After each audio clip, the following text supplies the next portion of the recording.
என் நெஞ்சில் குடியிருக்கும்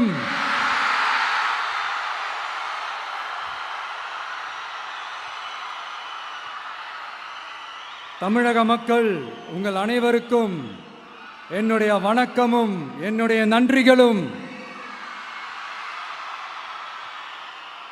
குறிப்பா திருச்சி கிழக்கு தொகுதி மக்கள் உங்கள் அனைவருக்கும் என்னுடைய ஸ்பெஷல் வணக்கமும் ஸ்பெஷல் நன்றிகளும். இதை நான் ஏன் இப்படி சொல்றேன்னா, என்னை இப்போ பெரம்பூர் தொகுதி எம்எல்ஏன்னு தான் சொல்லுவாங்க. பட் ஆனால் அது எலெக்ஷன் கமிஷனோட அந்த சட்ட விதிகளுக்கு மட்டும்தான் அப்படி. ஆனால் என்னை பொறுத்த வரைக்கும், தமிழ்நாட்டை பொறுத்த வரைக்கும், தமிழ்நாட்டுக்கு எப்படி திருச்சி ஒரு இதயம் மாதிரியோ,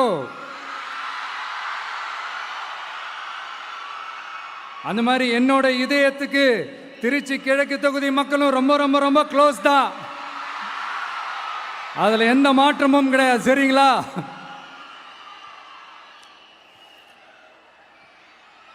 ஆட்சிக்கு சில வாரங்கள் கூட ஆகலை. 6 மாதம் அமைதியாக இருப்போம்னு சொன்னவங்களாம் 6 நாள் கூட அமைதியாக இருக்க முடியல. ஆட்சிக்கு அரை மணி நேரத்திலே ஆரம்பிச்சிட்டாங்க. பாவம், ஒரு கல்யாண வீட்டிலலாம் போய் புலம்பிட்டு இருக்காங்க. நான் சொன்னதெல்லாம் நடக்குதா? 1 by 1 எல்லா புலம்பல்ஸும். அது மாதிரி இத்தனை வருஷமா மாற்றி மாற்றி உங்களை ஏமாத்திக்கிட்டு இருந்த இந்த 2 பேரையும் வேண்டாம்னு சொல்லி ஒதுக்கிட்டு உங்களுக்காக உண்மையா உழைக்க வந்த உங்க விஜய, உங்க அண்ணனை, உங்க தம்பிய முதல் அமைச்சரா இல்ல முதல் சேவகனா ஆக்கியிருக்கிறீங்க. தலை வணங்கி ஒட்டுமொத்த தமிழக மக்களுக்கும் இந்த நேரத்தில் என்னுடைய நன்றியை தெரிவிச்சுக்கிறேன். இந்த நேரத்தில் எங்களுக்கு ஆதரவு தெரிவித்த அத்தனை இயக்கங்களுக்கும், அத்தனை இயக்கத்தின் தலைவர்களுக்கும் மீண்டும் என்னுடைய நன்றியை தெரிவிச்சுக்கிறேன்.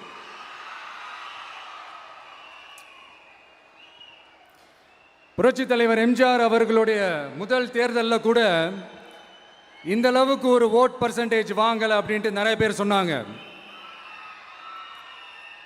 ஆனால் நீங்கள் டிவி கேட்க அவ்வளோ நீங்கள் ஆதரிச்சிருக்கிறீங்க. நான் எம்ஜிஆர் அவர்களோடலாம் நான் கம்பேர் பண்ணல. எம்ஜிஆர் தான். ஆனால் நாம பெரியார், அண்ணா, எம்ஜிஆர் அவர்கள் வழியில் ஒரு அன்பா உழைக்க வந்த உங்க விஜய், அவ்வளவுதான். 1977 நீங்க போடாத ஓட்டை 2026 நீங்க போட்டிருக்கிறீங்க. என்ன ஒன்று, இன்னும் கொஞ்சம் அதிகமாக ஆதரிச்சிருந்தீங்கன்னா கொஞ்சம் நல்லா இருந்திருக்கும். பட் பரவாயில்ல, ஃப்யூச்சரில் வரப்போகிற எல்லா தேர்தலையும் உங்களுடைய முழு சப்போர்ட்டை என்னால் வாங்க முடியுன்ற அந்த ஒரு நம்பிக்கை இப்போ என் மனசில் ரொம்ப ஆழமாக பதிஞ்சிருக்கு.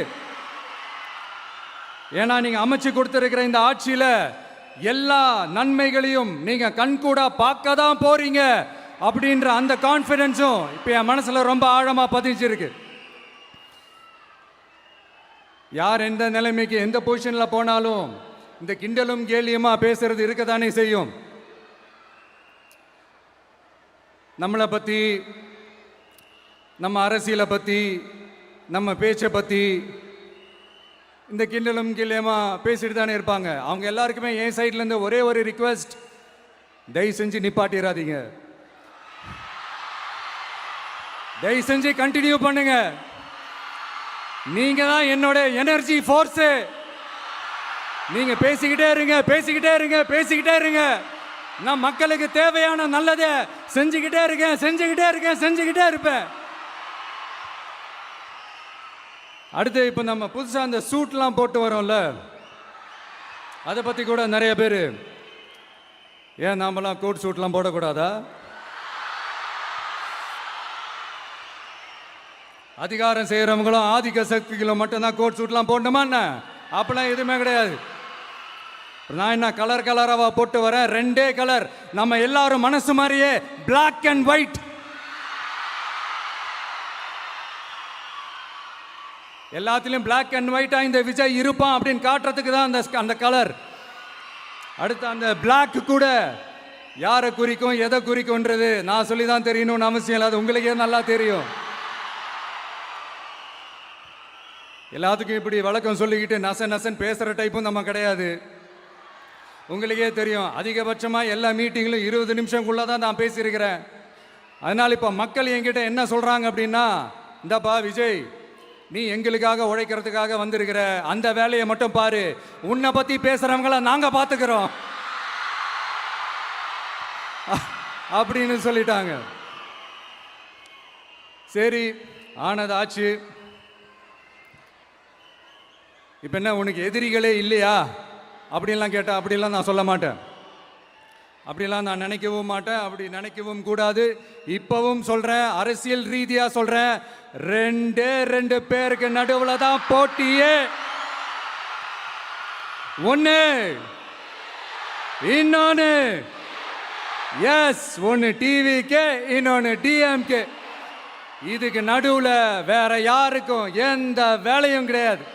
ஏதாவது இருக்குன்னு சொல்றீங்க? எலெக்ஷனுக்கு முன்னாடியும் அவங்களுக்கு ஒரு வேலையும் இல்லை, இப்போ எலெக்ஷனுக்கு அப்புறம் சுத்தம். ஆனால் இந்த திமுகவும் மற்றும் பலரும் ஒன்றா சேர்ந்துக்கிட்டு இந்த விஜயோட ஆட்சி வந்துடக்கூடாதுன்னு சொல்லி ஒரு கூத்து ஒன்று பண்ணாங்களே, அந்த கடைசி 5 நாள், அடாடாடாடாடா, நமக்கெல்லாம் ஓஹோ இப்படியெல்லாம் கூட நடக்குமோ என்ன கூத்துங்கிறீங்க. ஆனால் ஃபியூச்சர் என்னவா இருக்குன்றதை மட்டும் இப்போ நான் சொல்கிறேன். உங்களுக்காக உண்மையாக உழைக்க வந்த இந்த விஜயா, இல்லை இந்த விஜயோட ஆட்சி அமைஞ்சிடக்கூடாதுன்னு தடுக்க நினைச்ச ஸ்டாலின் சாரா, அவ்வளவுதான். இதுக்கு நடுவில் வேற யாரும் எந்த அல்லு சில்லும் உள்ள வந்து நம்மளை தடுக்கிறதோ எதிர்க்கிறதோ ஏதாவது பண்ணாங்கன்னா நிர்வாகம் அதுக்கு பொறுப்பில்லை ராஜா, நிர்வாகம் அதுக்கு பொறுப்பில்லை. ரிசல்ட் என்னவா வரும்ன்றது அது உங்களுக்கே நல்லா தெரியும். நம்மளை ஏளனமா பேசுறதா நினைச்சு அவங்களுக்கு ஆப்பு வச்சுக்கிறாங்க. திமுக நம்மளை தடுக்க, திமுக நம்மளை எதிர்க்க, திமுக நம்மளை அவமானப்படுத்த அத்தனையும் நமக்கு நன்மையே.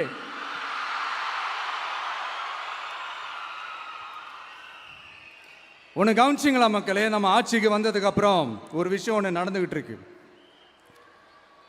இது இந்த ஜென்சி தலைமுறையை அட்ராக்ட் பண்ணுறதுக்காக இங்கிலீஷ் தமிழ் கலந்த அறிக்கை, அது சொல்ல வந்த நினைச்சிங்களா?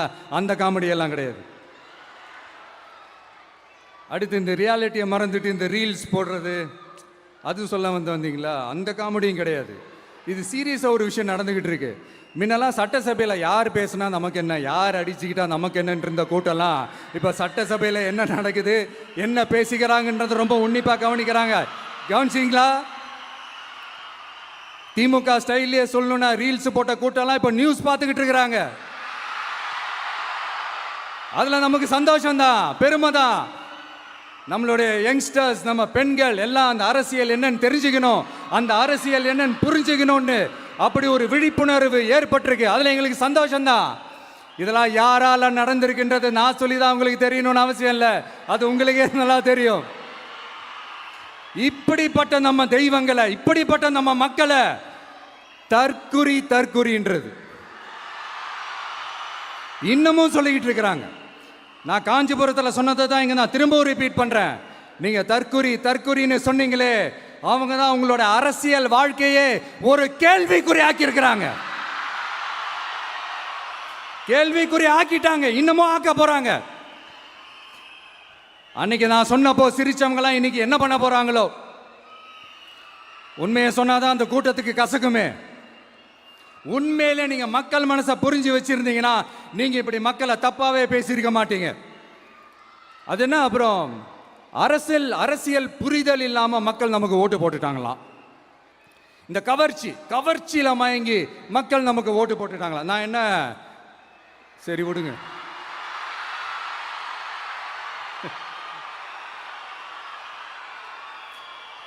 மக்கள் அவங்களுக்கு ஓட்டு போட்டா அந்த மக்கள் நல்லவங்களாம், அதே மக்கள் நமக்கு ஓட்டு போட்டா அந்த மக்கள் கெட்டவங்களா, தற்குறியா. இதே மக்கள் தான் இத்தனை வருஷமா அவங்களுக்கு ஓட்டு போட்டுட்டு இருந்தாங்க. உங்களுக்கு மட்டும் என்ன, வேற ஏதாவது பிளானட்ல இருந்து குதிச்சு ஓட்டு போட்டு போனாங்களா? தற்கொரியாமா, தற்கொரி நல்லா வருது, வேணான்னு பாக்குறேன். எங்க அண்ணன் விஜயகாந்த் அண்ணன் சொல்ற மாதிரி, அண்ணா அவர்கள் ஆரம்பிச்ச கட்சியை ஒரு அடிமை கூடாரமா ஆக்குனது யாருங்க சார்? இப்படியெல்லாம் ஆக்கிட்டு உண்மையை சொல்லு உடன்பிறப்பேவா. உங்களோட அந்த உண்மையான உடன்பிறப்புக்கெல்லாம் என்ன சொல்றாங்க தெரியுமா சார்? திமுக இப்படி ஆனதுக்கு காரணம், அந்த காரணத்தை வெளியிலலாம் போய் தேடாதீங்க, உங்க குடும்பத்துக்குள்ளேயே கேளுங்கிறாங்க. உங்களுக்காக மாடா உழைச்சி தேஞ்சு போய் கிடக்கிறோம்.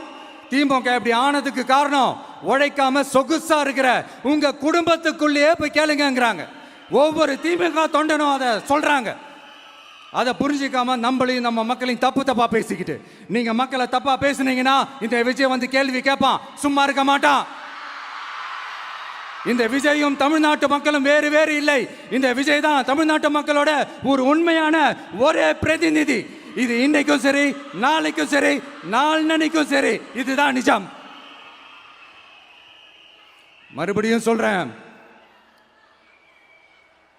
நமக்கும் மக்களுக்கும் இடையே இருக்கிற இந்த பூர்வ ஜென்ம பந்தத்தை, அந்த உறவை ஏதோ இந்த சதிகள் சூழ்ச்சிகள் பண்ணி யாராலையும் எதுவும் கெடுக்கவே முடியாது. கெடுக்க ட்ரை பண்ணீங்க நம்ம ஆட்சிக்கெல்லாம் வரதுக்கு முன்னாடி. என்ன சதிகள், என்ன சூழ்ச்சிகள், என்னென்னலாம் பண்ணி எப்படி எப்படியெல்லாம் தடுத்துடலான்னு. ஆனால் இப்போ ஆட்சிக்கு வந்த இந்த சாமானிய மக்கள் ஆட்சியை நீங்கள் இந்த எதிர்கட்சியாக இருக்கும் போது ஒன்று யூஸ் பண்ணுவீங்கள, இந்த அறத பழைய டெக்னிக்கு, அதெல்லாம் யூஸ் பண்ணி நம்மளையும் மக்களையும் பிரிச்சலாம்னு நினச்சிங்கன்னா அது ஒரு காலம் நடக்காது. மக்கள்லாம் ரொம்ப தெளிவாயிட்டாங்க சார், ரொம்ப தெளிவாயிட்டாங்க. அதனால ஒரு ஆக்கப்பூர்வமான ஒரு எதிர்கட்சியாக செயல்பட்டு மக்கள் மனசை வெல்ல பாருங்க. இந்த கடைசி லாஸ்ட் 1 மந்த்தாக நடந்த ஒரு சில விஷயங்கள் உங்ககிட்ட நான் ஷேர் பண்ணணும்னு ஆசைப்படுறேன். இந்த 200 யூனிட் மின்சாரம், கட்டணமில்லா மின்சாரம் அறிவித்தோம். அதில் ஆல்ரெடி இருந்த 100 யூனிட் திமுக கொடுத்தது கிடையாது. மேடம் ஜெயலலிதா மேடம் இருந்தப்போ செஞ்சுட்டு போனது. ஸ்டாலின் சார் பதவி போன அந்த கடுப்பில் அறிக்கையா விட்டு தள்ளிக்கிட்டு இருக்கிறாரு. என்ன பண்ணீங்க உங்களுடைய ஆட்சியில்? மக்கள் பணத்தை, டாஸ்மாக்லேருந்து அடித்த அந்த பணத்தை, ஊழல் செஞ்ச அந்த ஃபைலை க்ளோஸ் பண்ணுறதுக்கு அலையா அலைஞ்சிங்க. ஆனால் இந்த விஜய் மக்களுக்கு தொந்தரவாக இருக்கிற அதே டாஸ்மாகை க்ளோஸ் பண்ணா.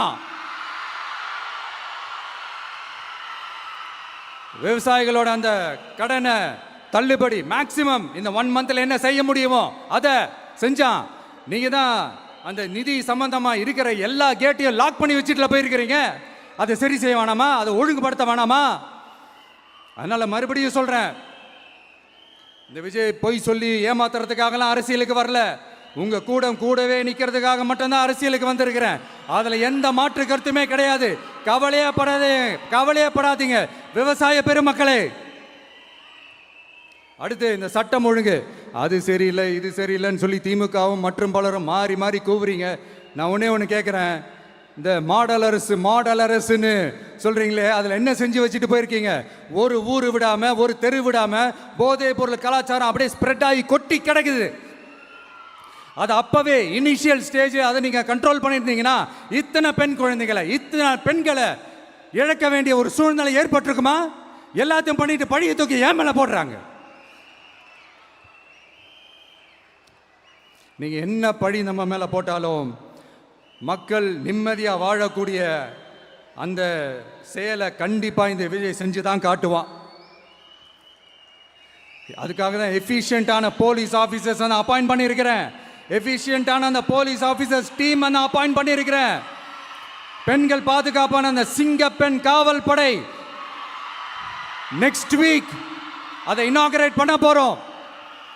தப்பு செஞ்சவங்களுக்கான தண்டனை, அதுக்கான சார்ஜ் ஷீட் எல்லாமே ரொம்ப ஃபாஸ்ட்டாக ரொம்ப ஸ்பீடாக செய்கிறதுக்கான அந்த வேலையை செய்ய சொல்லியிருக்கிறோம்.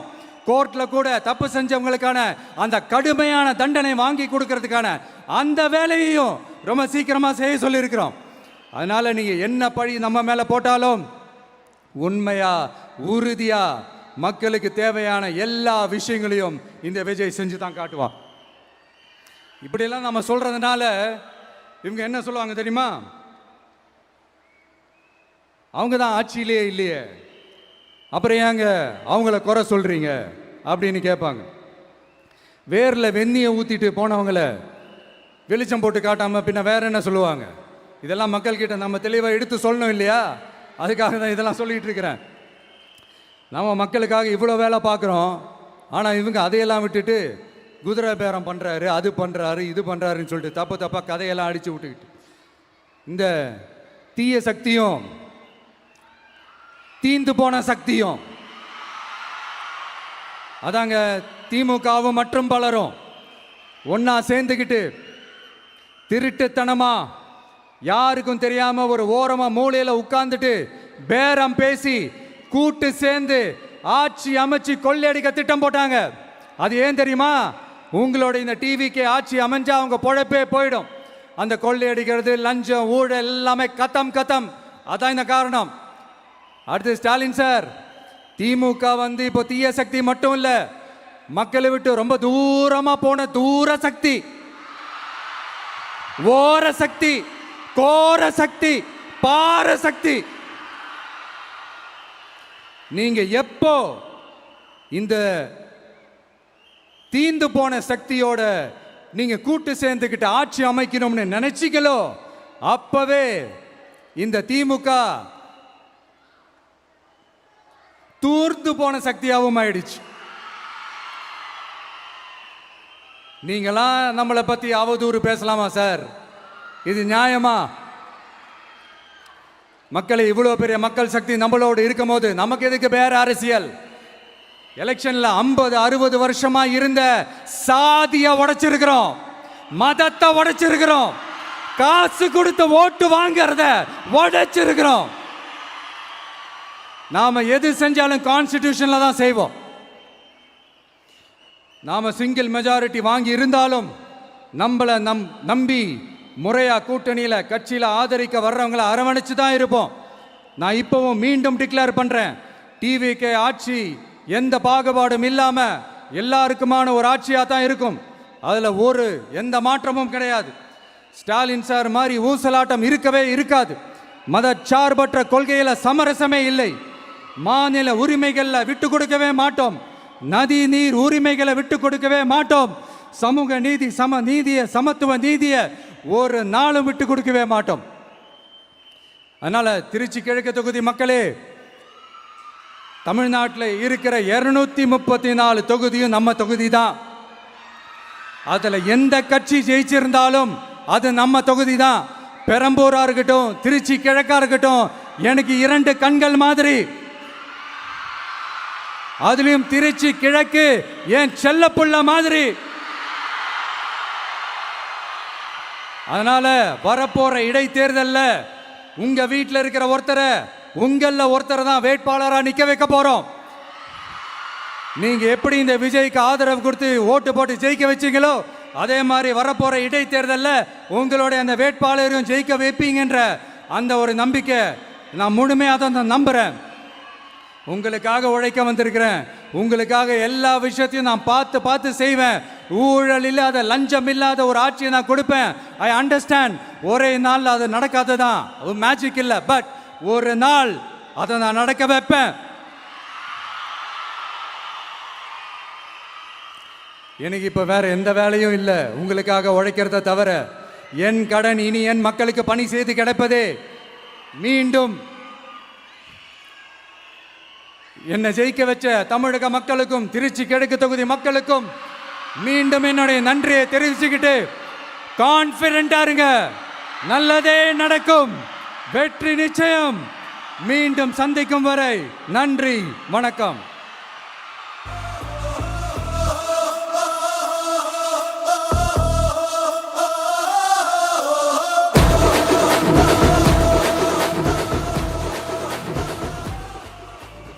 பணநாயகத்தை உடை